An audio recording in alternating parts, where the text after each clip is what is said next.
Olá para todo mundo. Nós estamos hoje aqui com um propósito. Eu estou junto com pai Antônio de Oxóssi, Antônio Vitorino. O Antônio Vitorino é um sacerdote, um pai de santo da Umbanda, amigo, companheiros de alma, e nos encontrando hoje aqui para tentar trazer para vocês uma compreensão maior sobre Umbanda e sobre a importância que essa hierarquia tem dentro do processo evolutivo nosso, como almas aqui, vamos dizer assim, confinadas como réus dentro de um processo que nós precisamos vencer. E dentro de toda a ajuda espiritual que nós podemos contar neste planeta, talvez as pessoas não saibam disso, por isso esse trabalho aqui está sendo feito, é que a Umbanda, eles são os companheiros espirituais que estão mais próximos de nós. Então as pessoas têm muito fascínio, né, Antônio, pelas hierarquias estelares e coisas assim, e ninguém consegue perceber que, de fato, a hierarquia que está mais próxima de nós e a que mais pode nos ajudar nesse processo é exatamente a hierarquia da Umbanda. Bom, Danilo, primeiro, obrigado, né, pelo convite. Eu acho importante a gente falar da Umbanda, né, principalmente diante de tanta divulgação distorcida, né, que está havendo cada vez mais, né, nas mídias e meios de comunicação. Então, pegando assim o teu gancho, né, a gente está aqui em evolução, né, nesse plano de espiritualidade. A Umbanda é uma religião praticamente muito nova, recente, e ela tem essa missão mesmo de estar muito próxima, né, do ser humano. Deixa eu aproveitar isso que tu está falando, Antônio. Eu não sou um participante da Umbanda, eu sou um admirador espiritual de todo esse trabalho que é feito, porque eu consigo ver a importância que ele tem. E dentro assim do pouco talvez que eu saiba, né, a Umbanda ela teria começado a ser noticiada, a existir em torno de ano 1900 mais ou menos, seria mais ou menos isso? Isso. Né? Tá, mas obviamente isso não quer dizer que no plano espiritual ela não existia, não é que ela já não estava atuando no planeta. Sim. Então a Umbanda, digamos assim, primitiva antes, né, dessa codificação do Zélio de Moraes, né, que eu já vou explicar, ela existia de uma forma simples e natural. Era uma benzedeira que tinha lá num bairro distante, que trabalhava com preto velho, com uma entidade que foi agregada, né, à Umbanda, e ela existia de uma forma talvez não contextualizada como uma religião, mas como uma prática espiritual, que em várias culturas, né, sempre existiu ou o pajé, ou o xamã, o benzedor, a vidente, aquela pessoa que teve um contato com entidades espirituais, seja por meio de uma incorporação ou não, mas trabalhando nesse sentido de auxílio no desenvolvimento do ser humano com relação à problemática dele de vida e até questões de entender a espiritualidade num outro nível. A gente vê que você falou, né, na palavra religião, eu acho que uma vez eu tinha conversado contigo, por causa que, embora a gente vê que a Umbanda ela tem ritualística, e tem essas correspondências, né, muito às vezes com coisas da Igreja Católica ou até de alguma outra linhagem, né, espiritual dessas, mas eu só queria fazer um contraponto nisso, né, que é o fato de que eu, de certa forma, eu não vejo a Umbanda como religião. Eu sei que ela é colocada, né, como religião, mas ela extrapola o conceito dogmático de religião e de crença somente, porque existe uma vivência nítida, entende? E real com as entidades e com o processo da magia, né? Como que a magia, do ponto de vista espiritual, foi colocada para nos ajudar dentro do processo. E aí começa um outro dilema nisso, né? Porque, de certa forma, a magia é uma coisa desconhecida da humanidade e uma boa parte das pessoas, elas têm medo, né, do processo da magia, porque existiu a invasão espiritual escura na Terra que veio através da magia negra e coisas assim. Mas dentro deste conceito que eu estou tentando abordar, talvez a Umbanda ela extrapole o conceito de uma religião.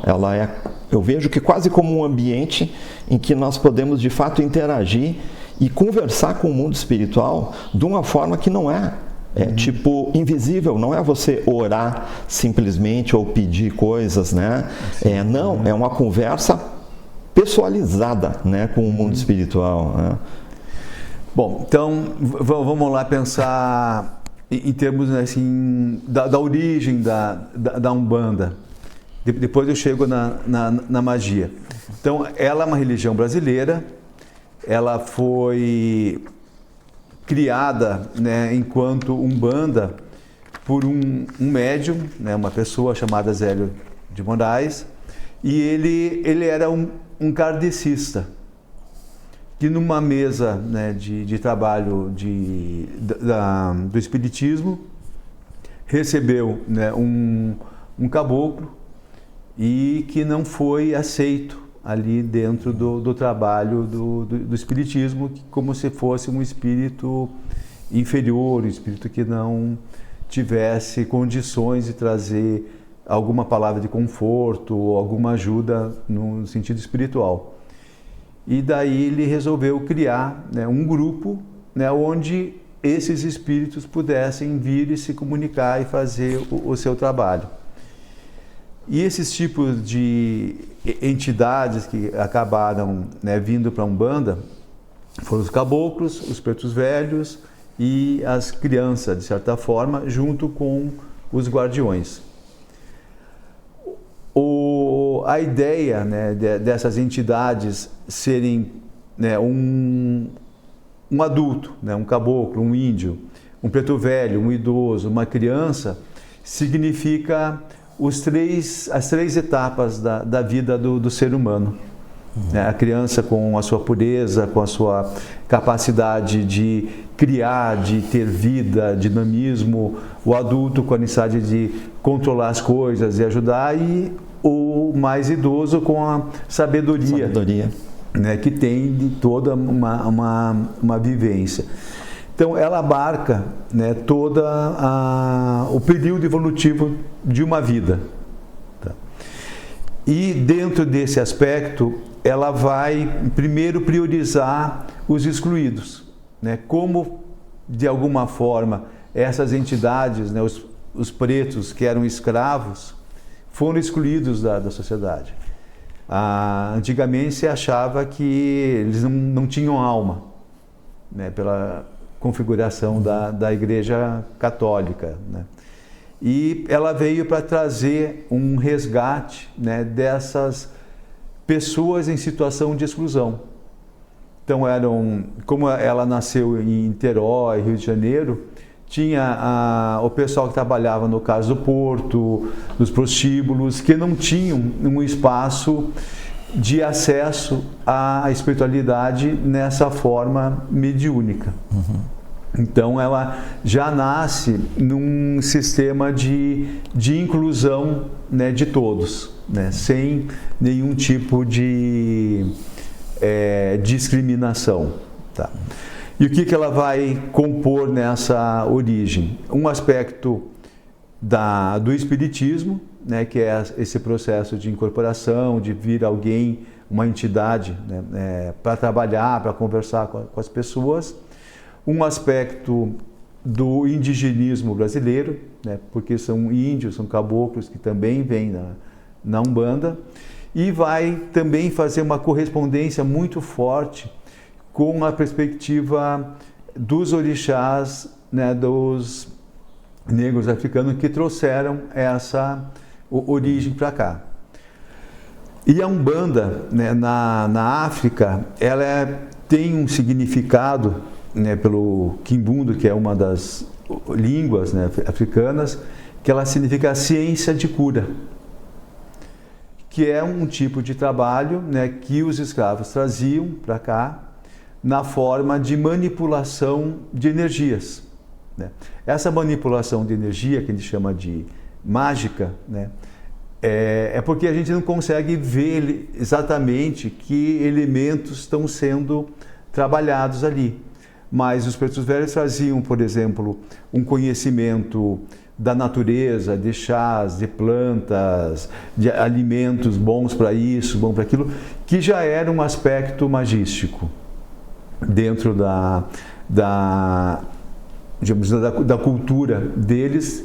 E isso era trazido por meio também de uma hierofania, né, com as entidades orientando eles a fazerem determinadas práticas com visão à cura, né, que seriam práticas magísticas, de uma forma assim bem mais concreta, né, do que uma magia talvez que a gente entende aquela transmutação do chumbo e ouro, aquela ideia da alquimia. De alquimia, né? Então, é algo simples. E essa simplicidade, ela vai estar sendo como uma marca, talvez, ética, né, da Umbanda. Ela sempre vai procurar o mais simples, o mais acessível a todos, como uma forma de trazer uma mensagem, né, da espiritualidade junto com as necessidades da vida humana. Uhum.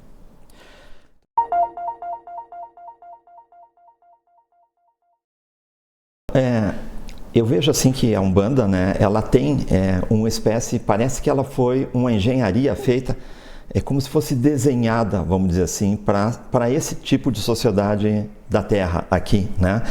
Não é uma coisa como a gente vê, por exemplo, em outras linhagens da espiritualidade, que vão falar de seres estelares, de tecnologias, de naves e coisas assim. Na Umbanda parece que a gente vê que existe um desenho que foi feito mais ou menos para a mente humana primordial, a mente original humana, né? E agora, falando isso aqui para você, eu tive uma experiência conversando com um preto velho. Uhum. Né? E esse preto velho, ele começou a conversar comigo exatamente como um preto velho faz, me chamando de fio, misifio, aquele tipo de palavreado de preto velho. Né? De repente, ele parou e me olhou e disse assim para mim: se o fio quiser, eu posso falar contigo desse outro jeito aqui, tu prefere? E aí eu fiquei meio assustado, né? Mas eu disse assim: não, preto, eu quero que tu fale do jeito que tu está falando, porque é assim que eu te vejo, é assim que eu te identifico, né, como a entidade que eu estou conversando e tudo. Mas isso me fez perceber, na verdade, que existe uma linhagem espiritual por trás e existe uma espécie de uma roupagem que é usada também para talvez aproximar, né, da mente humana, né, como que isso é feito. E eu imagino, até se tu conseguir me explicar também isso, nos explicar, que lá nessas hierarquias onde tem essas, podemos chamar de falanges, né? Uhum. Então, preto velho podemos chamar que é uma falange. Sim, por exemplo. Exu de tal categoria é outra falange, Pombagira é outra. Exato. Então, caboclo é uma outra falange. Que esses seres espirituais que participam dessas falanges, me parece que necessariamente eles não são exclusivos de uma determinada falange. Eles podem, inclusive, trocar o papel, a mesma entidade, trocar o papel. Sim. Porque nesse dia que esse preto falou comigo, ele chegou e disse assim, ó, aqui, ele falando como preto velho, né, dizendo assim, aqui o fio me conhece como pai, não sei o que, tá? Não vou dizer o nome para não chamar nenhuma entidade. Okay. Né? Mas tipo pai... Pai Batista, tá? Aí ele disse assim para mim, ó, mas lá no centro espírita que tu trabalha, lá eu me apresento como irmão Batista. Então eu digo assim, poxa, as mesmas entidades que estão, na verdade, em todo lugar, e elas trocam a roupagem de acordo com aquele grupo de médiuns espirituais aceita mais ou menos aquela linhagem, né, espiritual que está ali.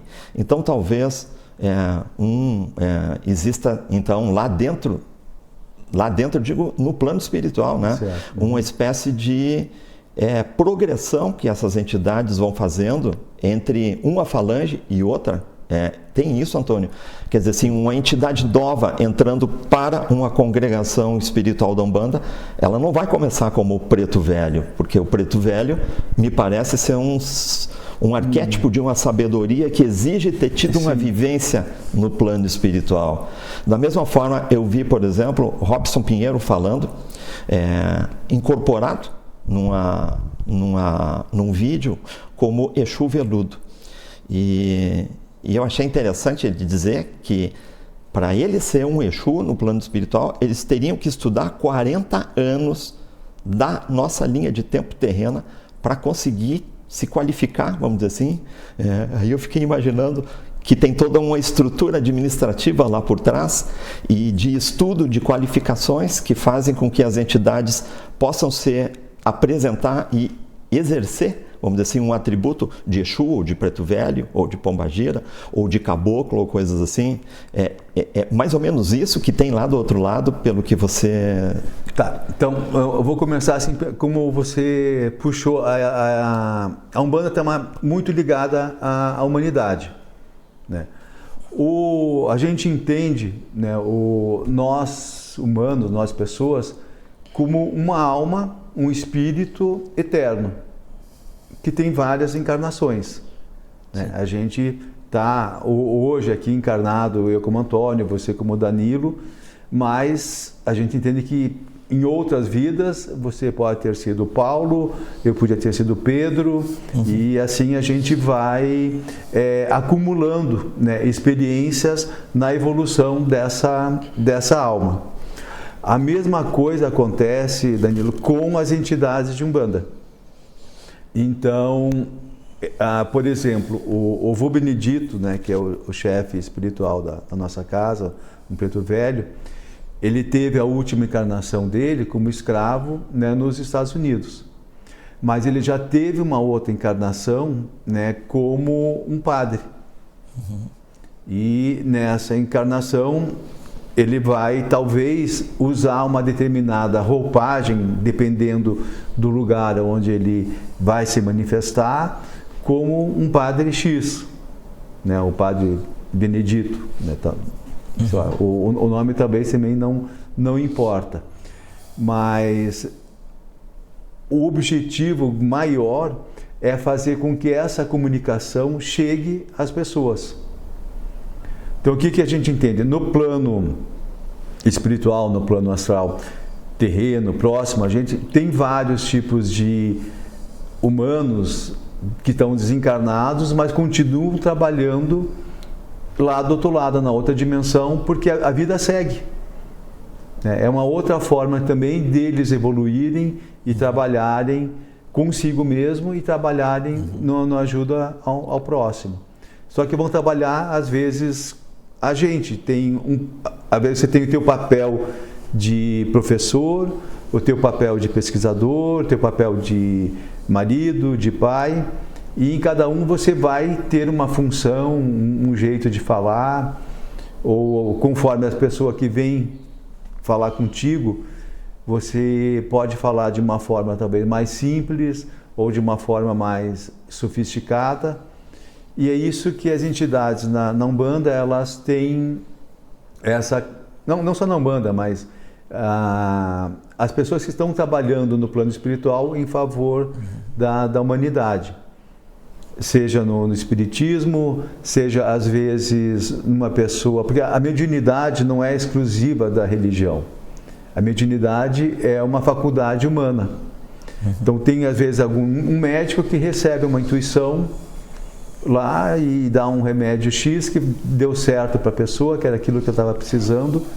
Isso é um tipo de atividade mediúnica que não está relacionada com uma atividade religiosa. Mas quando ela se trata, né, de uma religião, cada uma vai ter um determinado sistema, né? E a Umbanda tem esse sistema dos caboclos, dos pretos velhos, tal, como outras vão ter outros sistemas.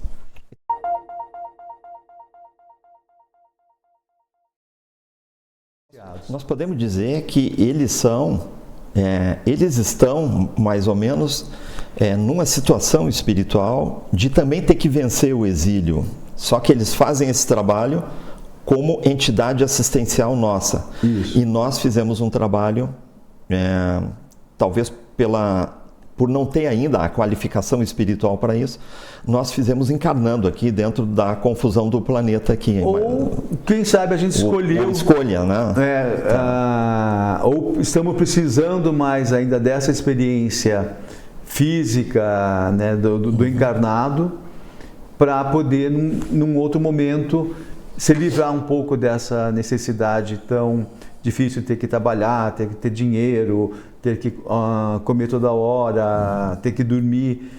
Lá no outro plano não precisa disso. Né? Talvez tenha outras necessidades que a gente não tenha.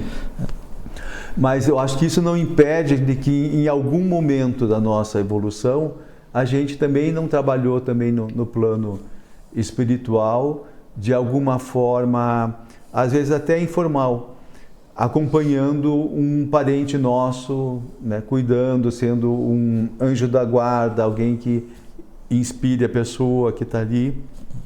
Nada impede que isso possa ocorrer. Então, se uma entidade dessa quisesse voltar a encarnar aqui, ela voltaria para o processo encarnatório? Se quisesse. Se quisesse. É uma possibilidade. Né? Eu me lembro de uma conversa com uma entidade. É que não adianta, quando a gente está buscando informação, a gente acaba meio que entrevistando também as entidades para tentar aprender, né, também no meio desse processo que acontece. Já que a Umbanda oferece essa possibilidade fantástica que é tu conversar diretamente com o plano espiritual. Né? É o que também o Espiritismo faz nas mesas mediúnicas também, né? Conversar com as entidades. E aí eu perguntei isso para uma entidade, né? Por que ele não reencarnava, então? Né? Interessante que a entidade, ele sabia que eu trabalhava no setor financeiro naquela época. Né? E ele chegou e disse assim, eu vou falar assim como do jeito que tu vai entender. Tá? E aí ele perguntou, né? Eu acho que era um Exu que estava conversando comigo, ele perguntou se eu era um homem do dinheiro, quer dizer, que trabalhava com finança, coisas assim. Eu disse assim, não, vamos dizer que sim. Tá? E aí ele disse assim, você encarnar na Terra é como você aplicar dinheiro em uma operação de risco, tipo bolsa de valor. Você pode ficar rico, mas você pode perder tudo e ficar pobre. E você trabalhar no plano espiritual é como tu aplicar dinheiro na caderneta de poupança. Você não vai ganhar milhões, você vai ganhar um pouquinho no decorrer de um longo tempo, mas tu nunca perde, porque tu sempre vai acumulando.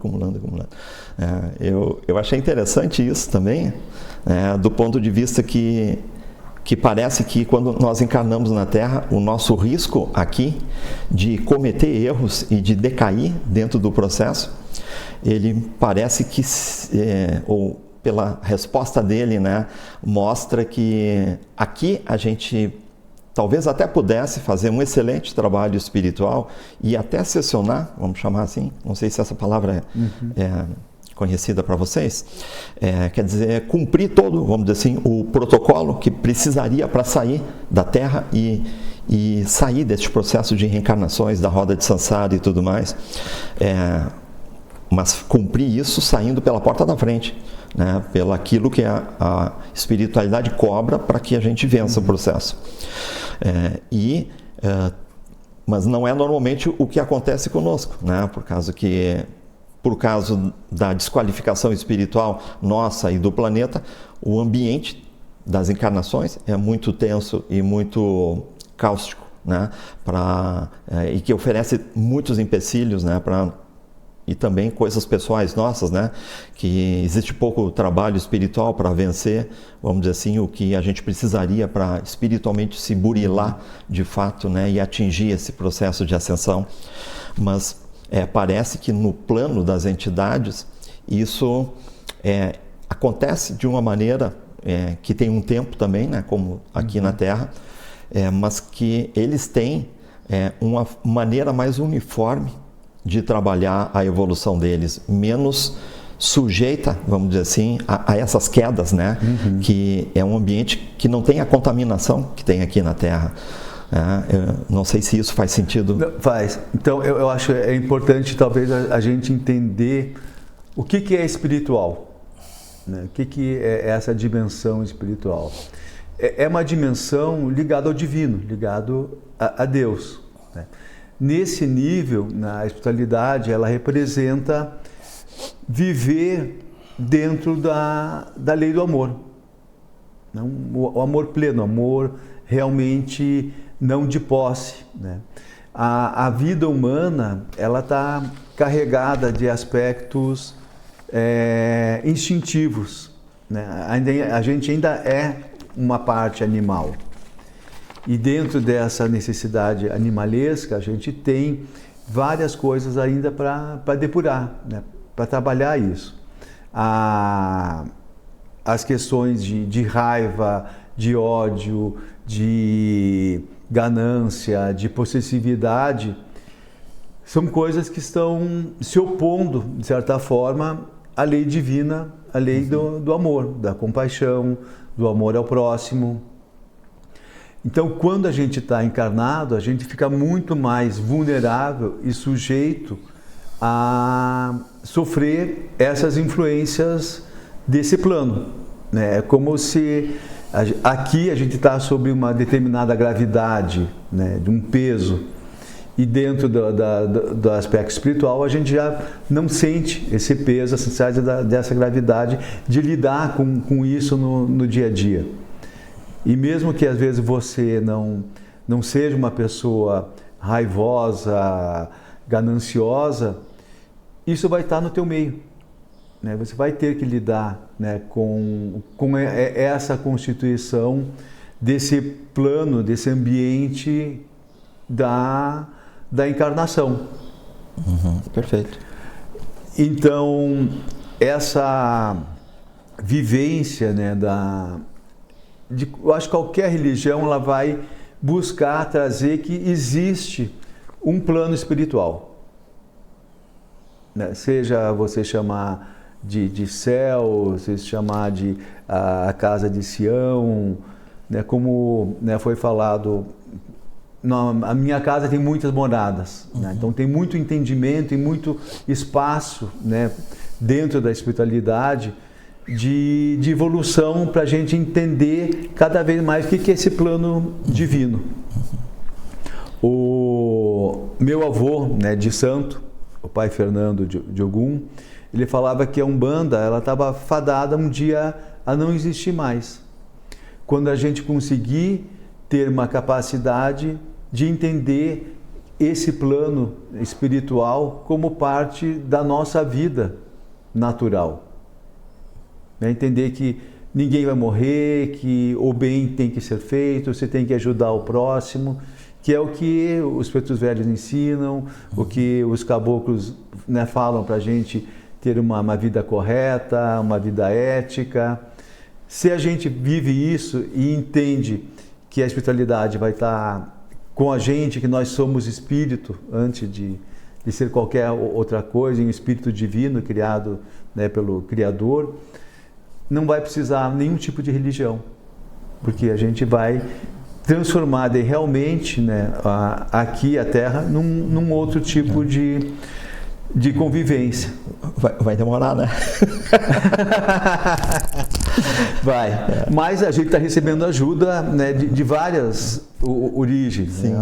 A Umbanda é um dos pontos, né, de possibilidades. Como que a imagem de Jesus ela é vista, essa relação, né, dessa personalidade que teve na Terra chamada Jesus, Como que ela é vista isso dentro da Umbanda? Porque tem uma relação toda, né, de ligação. Sim. Então, existe um sincretismo, né, dentro da origem da Umbanda, que está relacionado ao sincretismo dos orixás africanos e com os aspectos católicos, né, dos santos. Então, há uma correspondência, de certa forma, com o orixá Oxalá, com a personalidade de Jesus Cristo, como tem do orixá Oxóssi com São Sebastião, Nossa Senhora, né, com Iemanjá, e assim vai havendo uma certa entendimento, né, de que esses orixás cultuados na Umbanda, eles representam ou são porta-vozes da mesma mensagem crística, né? Só que na nossa perspectiva seria do orixá Oxalá.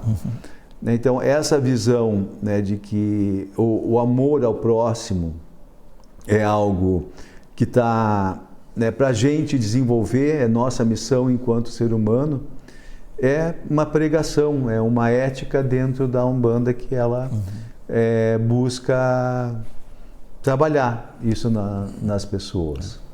Então, nós temos uma espécie de junção, então, né, Pai Antônio, dessa coisa devocional, do entendimento de uma hierarquia maior trabalhando, que embora todo esse palavreado e tudo que vem da Umbanda é uma coisa de linhagens africanas, né? Sim. Mas tem toda uma ligação que foi feita aqui do Ocidente, né? Para aquilo que no Ocidente...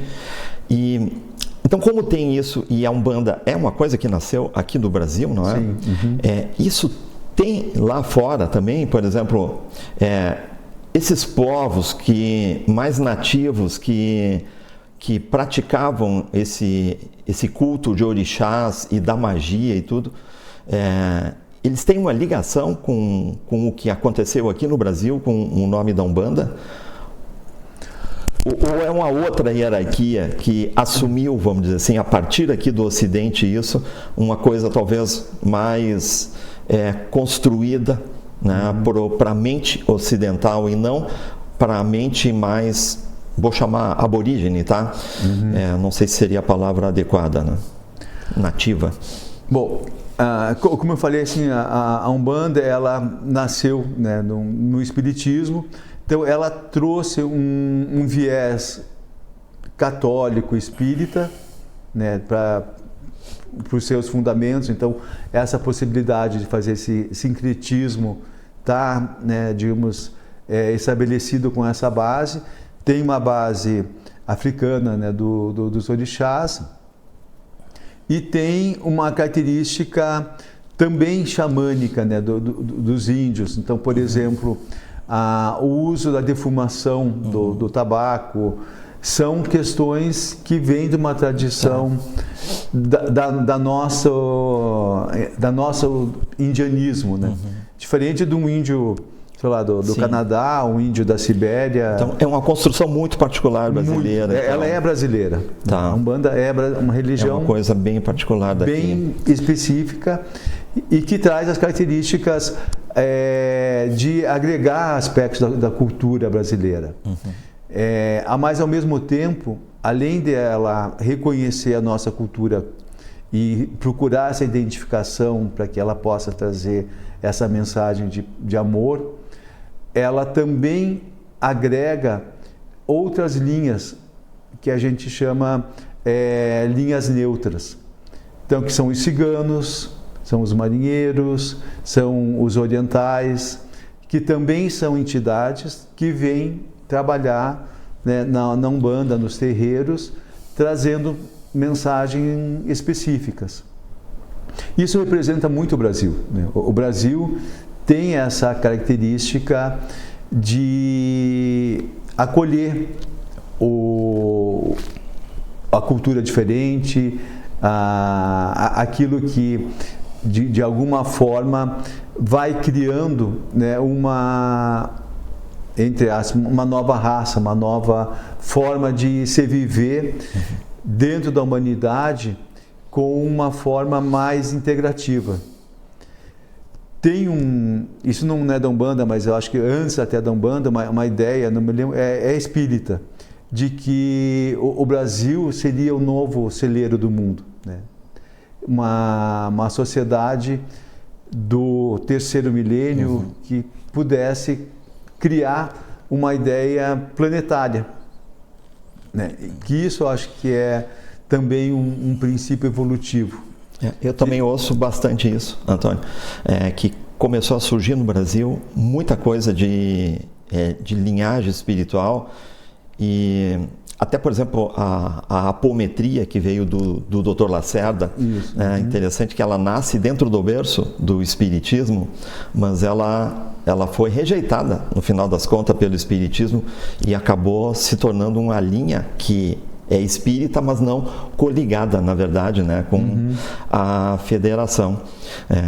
Isso me leva a crer que, dentro, talvez, do propósito espiritual, isso deveria ter ficado dentro do espiritismo. Mas o que a gente vê é que, depois da apometria de Lacerda, outras linhagens de apometria, que eles chamam hoje de estelares, né, começam a aparecer, que é uma espécie de magia feita por ativações de símbolos e coisas assim.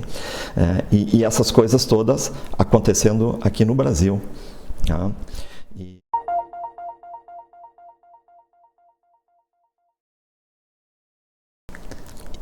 Vamos falar um pouco assim sobre...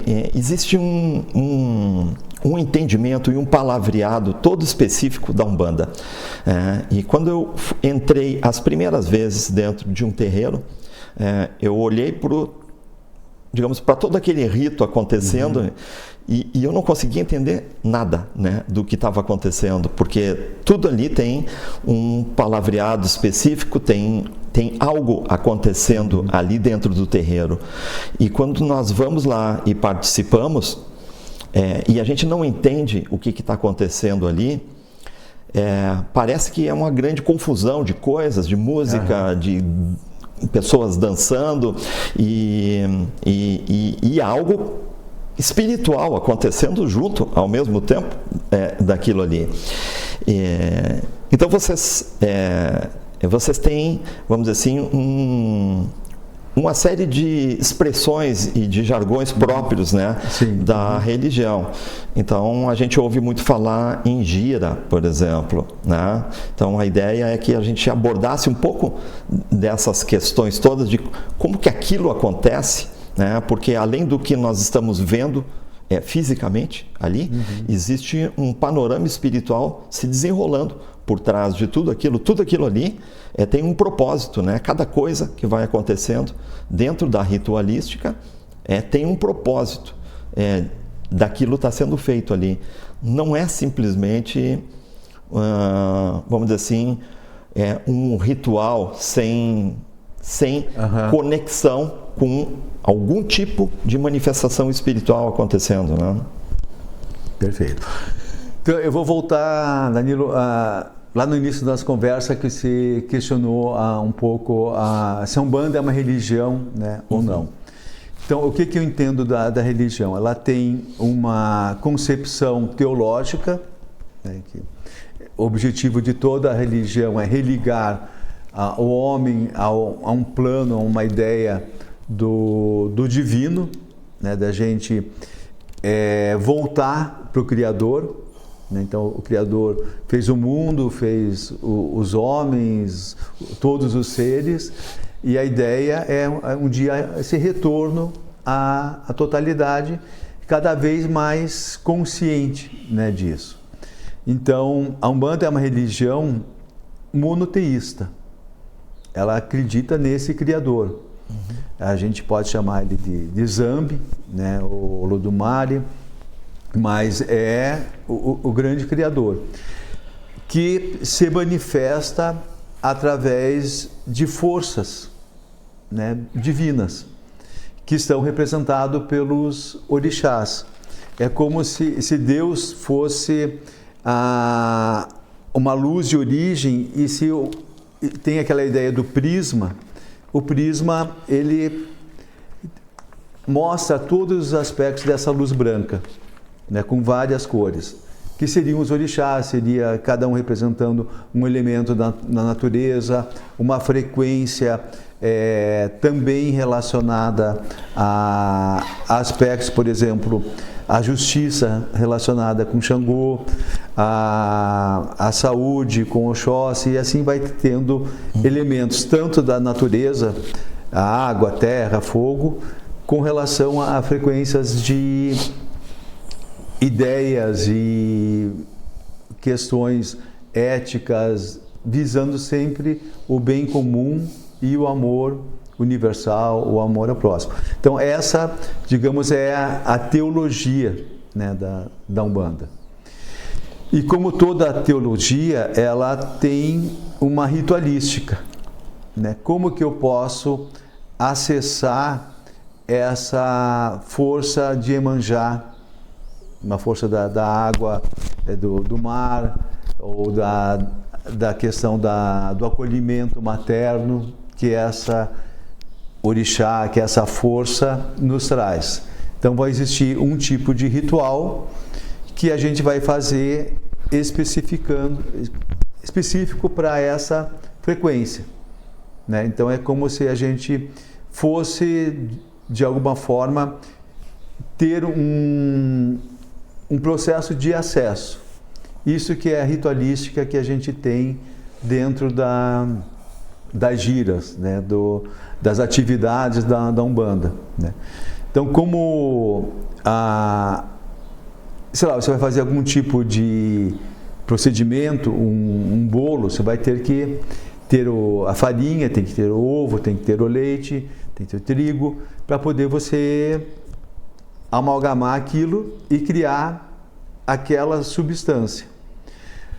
As giras de Umbanda, elas funcionam ritualisticamente para a gente, num primeiro momento, se desconectar do mundo material e entrar depois numa determinada frequência, para que a gente possa criar condições de que essas entidades se comuniquem com a gente e que você possa acessar aquilo de uma forma que você fale a mesma língua, digamos assim. Uhum.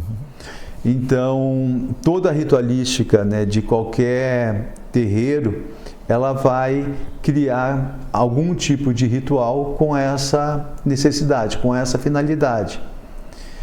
O que nos norteia, assim, muito, são os pontos, né, que são cantados, e esses pontos, eles têm acesso a determinada frequência de alguns tipos de trabalho.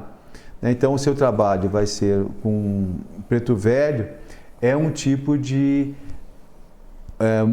ponto ou mantra, né, que a gente fala, ou oração, que está tanto com relação às palavras, ao contexto, quanto com relação ao ritmo próximo desse movimento. Um outro princípio que você falou é da gira, né? Girar significa pôr em movimento as frequências. Então, a gira é como é mencionado, digamos, o rito inteiro, vamos dizer, que vai acontecer. O rito todo. A gente chama de gira, então. Tá. Seria a missa. Né? Seria... E esses pontos cantados, a gente vê que a gira inteira, ela é uma sequência concatenada de pontos cantados, né? Isso.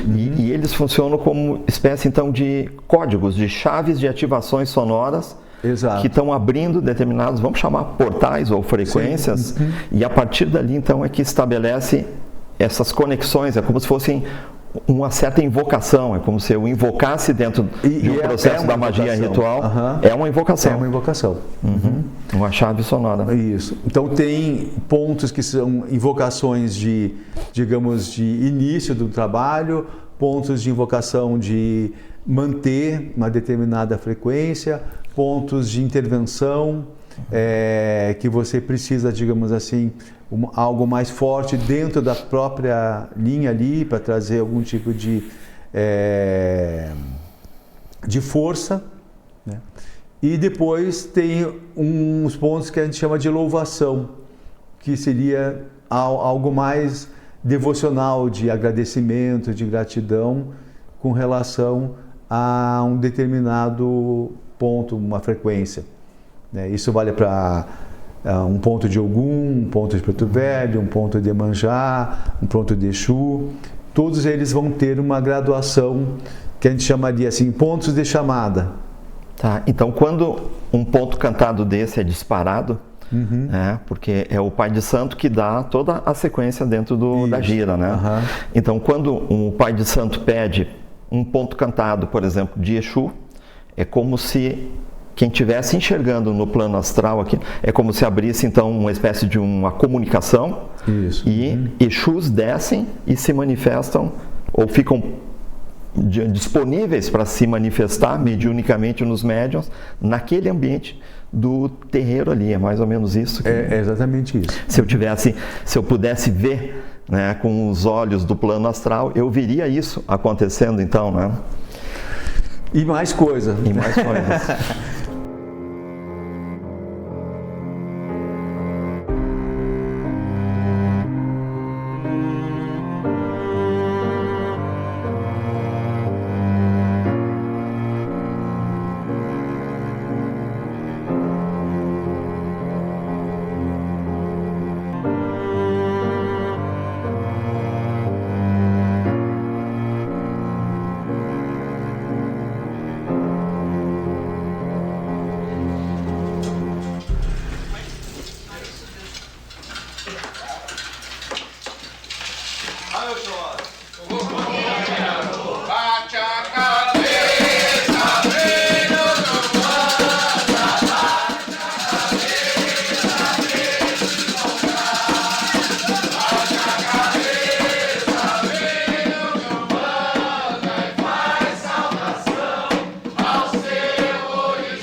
Quando começa a gira, a gente vê uma série de coisas acontecendo e quem não estudar um pouco sobre a Umbanda não vai entender o que está sendo feito ali.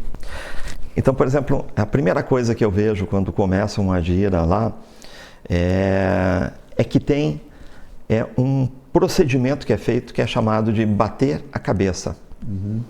Consegue explicar o que é isso? É uma das primeiras coisas, mas se vê isso no decorrer de vários pontos que a gira está acontecendo.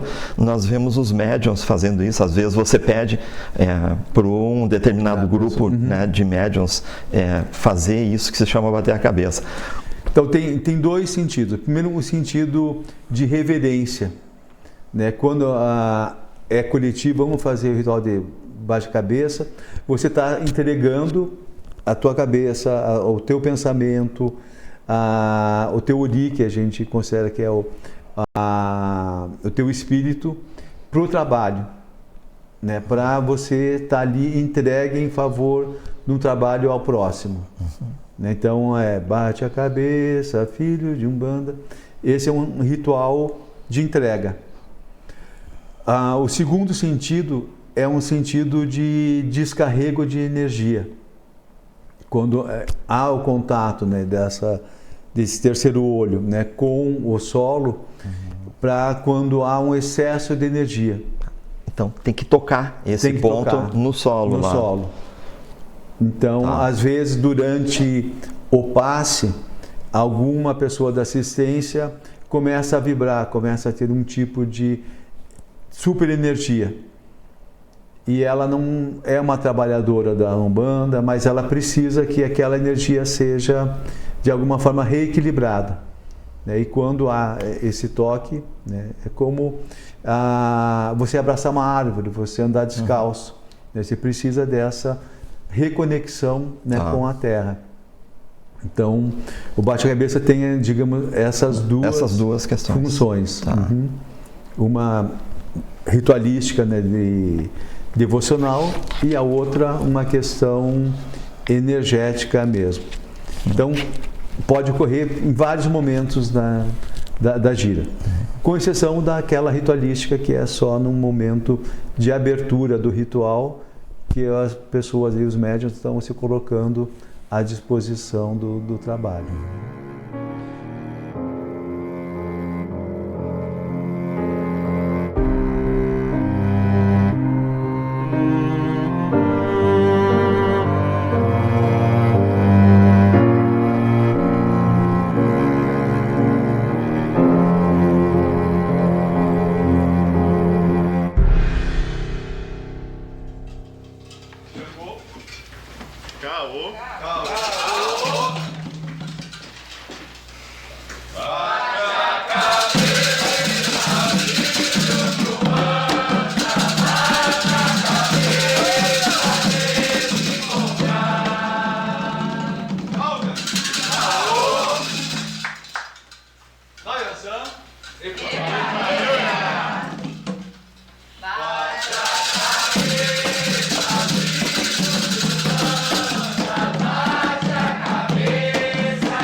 Antônio, eu acho que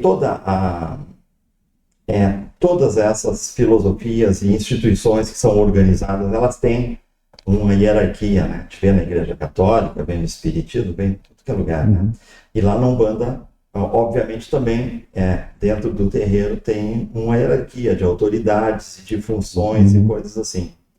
Então, nós sabemos que o Pai de Santo, ele na verdade, o dirigente do ponto de vista físico e tudo da instituição, né, do terreiro, e que tem, então, a gente já falou, uma entidade patrona da casa, que pode ser daí qualquer tipo de entidade, pode ser um Exu, um Preto Velho, e ele vai dar um colorido que diferencia o rito de uma casa para outra. A gente já está sabendo que o que nós estamos falando aqui, se nós formos num outro lugar, talvez não seja exatamente igual as coisas ali, né?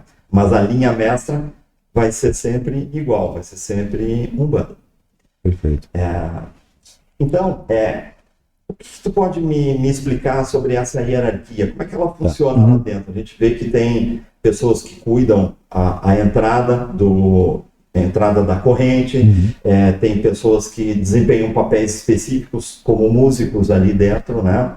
E outras são médios de incorporação, outras eu percebo que dificilmente eu vejo incorporando. Não sei se tem dois papéis, tipo em mesa apométrica, que se tem os médiums que fazem a conexão, vamos dizer assim, para enxergar o que está acontecendo no plano astral, né? E outros médiuns, eles têm uma função, numa mesa apométrica, de fornecer ectoplasma, de fornecer energia. Eles necessariamente não precisam ter nem mediunidade. Então, quando eu trabalhei em mesa apométrica, a gente via isso. Mas eu acho que tem alguma coisa que também acontece lá, não é? É muito, muito semelhante. Então, tem uma estrutura física, né, das casas de Umbanda, que é uma associação civil. Aí tem um estatuto, tem um CNPJ, né, tem um contrato, né, social, que tem o presidente, tem o tesoureiro, secretário, tem essa estrutura que é, digamos, uma forma física de você se manter, né, como uma entidade, né, civil. E tem o aspecto, aí que você estava chamando a atenção, do aspecto religioso, né? Então, normalmente, o dirigente, ele é chamado, né, de pai de santo. Ele teria alguns auxiliares diretos ou substitutos, né, como se fosse presidente e ter o vice-presidente, que no caso da falta do presidente, ele assume. Então, no nosso caso, seriam os pais pequenos, né, pai ou mãe pequeno, ou os dois. Então, teria o pai de santo, o pai e mãe pequeno de santo, aí vem o staff, né, que seria os capitães, que tem uma função de coordenar, ajudar, né, o pai de santo na coordenação das atividades. E alguns vão ter algumas funções específicas, mas todos eles são classificados e tem uma guia específica de capitães. Então tem os capitães relacionados à curimba, ao conjunto lá de atabaques, que eles têm essa função específica de se dedicar aos pontos, à música, à conexão, né, com o pai de santo e com a inspiração. Às vezes o pai de santo sigam as tuas intuições e vão trabalhando, digamos, nessa linha. Agora chama Iemanjá. E não vai ficar ponto tal de Iemanjá, ponto Y. Ele deixa que a curimba, né, então esses médiuns que já têm uma habilidade musical e um reconhecimento como essa função deles dentro da corrente. Vocês chamam de ogãs? Ogãs. Ogãs. Ogãs seriam aqueles que tocam. Estão no atabaque. E os sambas, né, seriam as pessoas que cantam, né, que estão puxando a voz. Porque nem todo ogã necessariamente canta, ele vai estar muito mais relacionado com a percussão do que às vezes com o canto. Tá. Agora, para eles serem ogãs, por exemplo, ou sambas, né? Sambas. Eles têm que ter algum tipo de iniciação específica? Ou... Sim. Aí tem aqueles que estão aprendendo, né, que estão começando a trabalhar, que podem ter, digamos, o talento e tal, mas tem aqueles que vão ser cruzados, a gente chama, né, que é um tipo de iniciação que autoriza ele a ser aquele representante específico no terreiro, né? Então, ele é determinado e autorizado espiritualmente para isso. E eles têm uma função básica, né, de manter a frequência, né, dos trabalhos através dos pontos. Tá, perfeito. Digamos assim, grande parte do trabalho das casas de Umbanda, elas têm como um coração ali pulsante, né, a curimba. Então, ali onde está... Aquele é um lugar específico, né, do terreiro, né? Tem um nome... É um ponto de força. É um ponto de força aquele ali, né?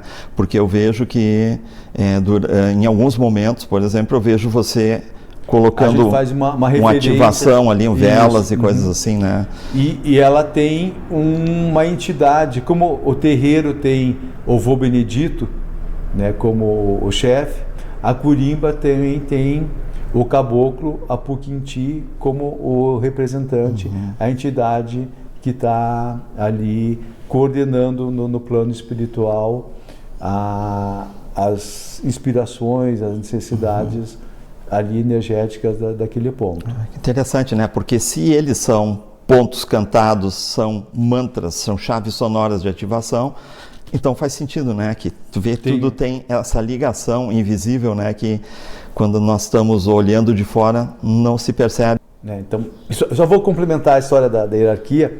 Então, teria os capitães, né, relacionados à curimba, tem os capitães responsáveis pela organização, né, da gira em si, aonde o médium fica, quando que ele pode receber, quando ele vai tocar o adijá para que tal médium receba.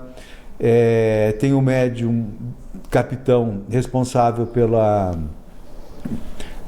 defumação, tem outro responsável pela entrada e saída, que a gente chama capitão de porteira, né? Então tem algumas funções ali relacionadas a esses capitães que eles são espiritualmente autorizados para fazer algum tipo de trabalho na Umbanda. Depois tem os outros médios que a gente chama de toco, né, que são aqueles que dão consulta, e os médiuns de corrente, que não necessariamente incorporam, né, e vão um dia incorporar, mas estão ali trabalhando na sustentação, com doação de ectoplasma, com a sua firmeza, com a oração, né, com esse tipo de trabalho que é tão importante como qualquer outro. É um conjunto, né? É um conjunto. Uhum.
Por exemplo, os Exus como guardiões, eles vão estar sempre presentes, né? E tem, digamos assim, duas partes que a gente faz o chamamento dos Exus como representante dos guardas, das pessoas que estão defendendo ali o local. Seria a esfera militar e espiritual, vamos dizer assim. Isso. Tá.